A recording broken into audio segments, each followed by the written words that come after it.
Hello everybody and welcome back to my YouTube channel after so long. So आज के video में हम discuss करने वाले हैं एक वेरी इंपॉर्टेंट थिंग कि आपका शेड्यूल क्या था and how many hours did you study etcetera etcetera. First thing that I would like to mention is your hours don't matter very much, but हाँ, अब जब your exams are so near and अगर अभी तक आपकी पढ़ाई एकदम top notch नहीं है, then your hours do matter.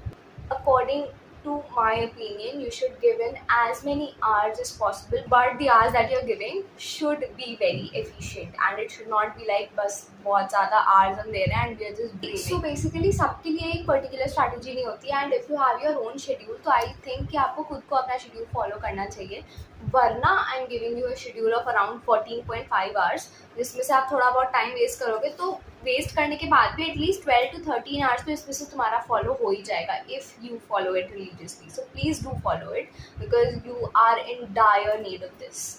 दो लोग होते हैं, सुबह वाले एंड रात वाले, तो उसके हिसाब से भी I have made 2 different schedules, क्योंकि उसमें क्या होता है टाइमिंग अलग अलग हो जाती है एंड 2 to 5 में सबको मॉक टेस्ट देना है, तो किस तरह से आप मैनेज कर सकते हो I just tell you right here.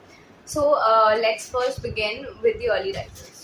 So if you're a person who wakes up early in the morning, then you can start studying by 6:30. See this schedule right here. ये 6:30 to 8:30 वाला जो time है, it is very good for you to study biology because that will be when your mind will be at its freshest state. Biology में what you will read your NCERT and you will do your PYQs. Biology में और ज़्यादा questions करने की ज़रूरत नहीं होती because question practice की आपको बस ये ज़रूरत है कि आपकी रैपिडली क्वेश्चंस सॉल्व हो। तो PYQs में इतने क्वेश्चंस होते हैं कि आपको ऐसी प्रैक्टिस हो जाए। जो मैंने बोली थी PYQs वाली बुक आती है MTG की 33 years, वो ले लेना and chapter wise keep solving it. Next thing, from 8:30 to 9 आप एक शॉर्ट कॉफ़ी या टी ब्रेक ले सकते हो because you will need it actually, and then 9 to 11 you can do your chemistry में अगेन ऑर्गेनिक एंड इनऑर्गेनिक के लिए तो NCERT is very important, so you have to do the NCERT and physical के लिए भी एक बार read करने में कोई बुराई नहीं है। उसके अलावा PYQs करने हैं सबके लिए, इनऑर्गेनिक ऑर्गेनिक फिजिकल के लिए आप एक्स्ट्रा क्वेश्चन प्रैक्टिस भी कर सकते हो and your chemistry will be done with. Then again हर ये 2 घंटे के बाद मैंने 15 मिनट्स या फिर आधे घंटे का ब्रेक रखा है। So again 11 to 11:15 you can have a break and then you can get back to studying by 11:15. So 11:15 से 1:15 you will revise your short notes and mistake notebook. मैंने short notes और mistake notebook के बारे में अपने previous videos में बताया है, so if you don't know about it you can go and check out these videos. एक बहुत बड़ी न्यूज़ है, याद है मैंने कम्युनिटी पोस्ट पे डाला था big surprise is coming up. So yeah the big surprise is कि अनअकैडमी में you are getting a subscription of 45 days at just ₹299 and on the available discount you can get an extra 20% discount. That means कि तुम्हें ये जो 45 days का subscription है 299 का, तुम्हें 230 रुपीज़ पे मिल सकता है if you use my code which is Devanshi10. So this is a do not miss offer, so please don't miss it. यार इतना 300 रुपीज़ ना तुम प्लीज़ अपने सेविंग से, अपनी पॉकेट मनी से कहीं से भी निकाल के इन्वेस्ट कर लो and you get this offer by using my code by the way which is Devanshi10. So use it, थोड़ा मेरा भी भला कर दो please. And this is like never before, क्योंकि ऐसा कभी हुआ नहीं है and I don't know if it is going to happen in the future.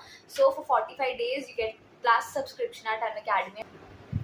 सो क्योंकि 2 to 5 you will have to give your mock test, so it is very advised कि आप उससे पहले का जो टाइम है वो आप अपने रिविजन में, कलेक्टिव रिविजन में बिताओ, जो कि आपके मिस्टेक नोटबुक में आपको साथ में मिलेगा एंड शॉर्ट नोट्स जो आपने बनाए होंगे उसमें भी चैप्टर वाइज मिलेगा, तो वो जल्दी रिवाइज हो जाएगा। आफ्टर यू डन विथ 1:15 के बाद we can have your lunch बहुत हैवी मत करना बिकॉज 2 to 5 तुम्हें पेपर देना है एंड 2 to 5 सोना तो बिल्कुल नहीं बिकॉज योर पेपर का timing is that and you have to be at your optimum state बिल्कुल उस टाइम पे। So you don't have to sleep 2 to 5. So lunch आपको एक लाइट लंच लेना है, बहुत हैवी लंच नहीं लेना है, छोटी सी 15 मिनट्स की नैप ले सकते हो उससे पहले and 2 to 5 you have to give your mock test या sample paper. Those people who haven't yet completed their syllabus, watch these videos, देखो कौन से चैप्टर ज़्यादा इंपॉर्टेंट है एंड जल्दी कंप्लीट करो please and start giving your mock test. Even अगर आपका कंप्लीट नहीं है तो भी फुल सिलेबस टेस्ट देना अब स्टार्ट कर दो। जो चैप्टर्स नहीं आएंगे उनके क्वेश्चंस देखना, आंसर्स के सोल्यूशन देख लेना and you will get a little logic what's behind that question. So 2 to 5:20 you will have your paper, so you don't have to sleep at that time, okay? And optimum state में रहना है हमें. And here is where you give your mock test. So you have to give this test 3 घंटे 20 minute में, which gets very tiring, I know. So that is why here is a break. तुम around 10 to 25 minutes का break यहाँ ले सकते हो आराम से. You will need some rest, take a nap, that will be advisable, या फिर cup of T, cup of coffee, what ever you like. Then you have to give a lot of time to your test analysis. Test analysis is something जो बहुत underrated है, ठीक है, and बहुत लोग avoid करते हैं. बट मैंने टेस्ट एनालिसिस पढ़ने से भी ज़्यादा किया है. मतलब मैं तो कोई टेस्ट 2-3 घंटे से कम में एनालाइज नहीं कर पाती थी, because that was not an efficient analysis for me if I did it in half an our और 1 आवर. टेस्ट एनालिसिस कैसे करना है इसके लिए मैं नेक्स्ट वीडियो बताऊँगी. बट ये टाइम ड्यूरेशन मैंने इसके लिए दी है कि टाइम ड्यूरेशन कितनी दी है उसी से समझ जाओ कि how important it is and how deeply you have to analyse your test. And test analysis के अलावा इस टाइम पे you will have to update your mistake notebook. What was your mistake notebook अगर तुम्हें पता है तो वेरी गुड, नहीं तो जाके वीडियो देखो. एंड यहाँ पे तुम्हें मिस्टेक नोटबुक भी अपडेट करनी है इन 2 घंटों में, ठीक है. Last thing that we come to is physics. Because physics में आपको इतना फ्रेश माइंड रटने की ज़रूरत नहीं है. You have to understand the logic, you have to do question practice, मेहनत की ज़रूरत है. So you can do it at the end of the day. So 8:30 to 10:30 you'll have to do your physics के chapters. Physics में what you will do is NCERT आपको पूरी नहीं पढ़नी है, बट ग्राफ्स करने हैं, पॉइंट्स टू पॉन्डर करने हैं और समरी करनी है. उसके अलावा you have to do the PYQs from the same book that I told, and you have to do a lot of question practice. Physics करने के बाद finally 1 घंटा लास्ट में अगर आप देंगे, this is not compulsory, but अगर ये देते हो तो ये तुम्हारे लिए बहुत beneficial होगा. What you will do is revise जो भी आपने पढ़ा है पूरे दिन में, एंड कल मुझे क्या पढ़ना है इसको तुम लिख के सोओगे कि मुझे ये इतना कंप्लीट करना है, so that you have a plan for the next day. And revision of the day करने से फ़ायदा ये होता है कि वो चीज़ आपको बहुत अच्छे से रिटेन हो जाती है. पूरा नहीं पढ़ना है, जो पढ़ा ना एक ग्लैंस देख लो, बस पेजेस टर्न कर लो, that is more than enough. Let's move to the people जो रात में पढ़ते हैं, विच वॉज मी. हम बहुत देर से उठते हैं, एक तो सो के, मैं तो 10-11 ऐसे उठती थी. So after you wake up, you can have a cup of tea and then you can sit to study 11:30 बजे तक दोपहर में. And 11:30 से 1:30 you will have to do the revision of short notes and mistake notebooks, ठीक है. यहाँ पे मैं उठते ही ये क्यों कर रही हूँ, बिकॉज आप बहुत लेट उठ रहे हो एंड 2 से 5:20 तक आपको पेपर देना है. So that is why you will have to do this revision first. Biology आप पहले नहीं कर सकते. After 1:30 you can do your lunch and take a 10-minute nap, and again 2 to 5:20 तुम्हें भी mock test देना है. This is same for early उठने वाले एंड लेट वाले, दोनों के लिए सेम है क्योंकि पेपर दोनों का सेम टाइम पे होना है. उसके बाद टेस्ट एनालिसिस का टाइम भी तुम्हारे लिए सेम ही है. टेस्ट एनालिसिस के साथ तुम्हें क्या करना है तुम्हें पता है. You have to update your mistake notebook. Then अगर आप जल्दी डिनर कर लेते हैं तो आप 8 से 8:30 तक का ब्रेक ले सकते हो. आधे घंटे में आप डिनर भी कर लो, ब्रेक भी ले लो.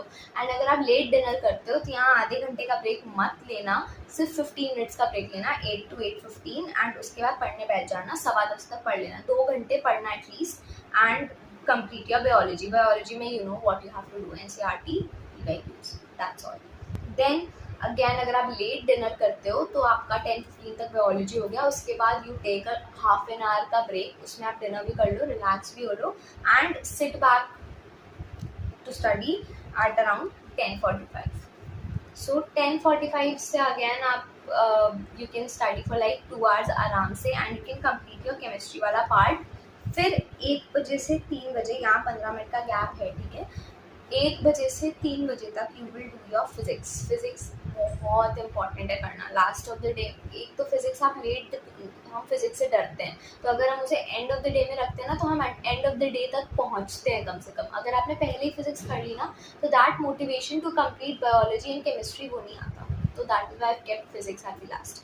बट यू हैव, अगर ऐसा कोई रिजिड शेड्यूल नहीं है, ठीक है. अगर तुम्हारे पास ऐसा है कि तुम्हारे पास बायोलॉजी में बहुत ज़्यादा है पढ़ने को एंड फिजिक्स में कम है, तो ऐसा नहीं कि 2 घंटे बायोलॉजी 2 घंटे फिजिक्स ही करना है. You can take some time out of physics. तुम 1 घंटे फिजिक्स पढ़ो और 1 घंटे बायोलॉजी को एक्स्ट्रा दे दो.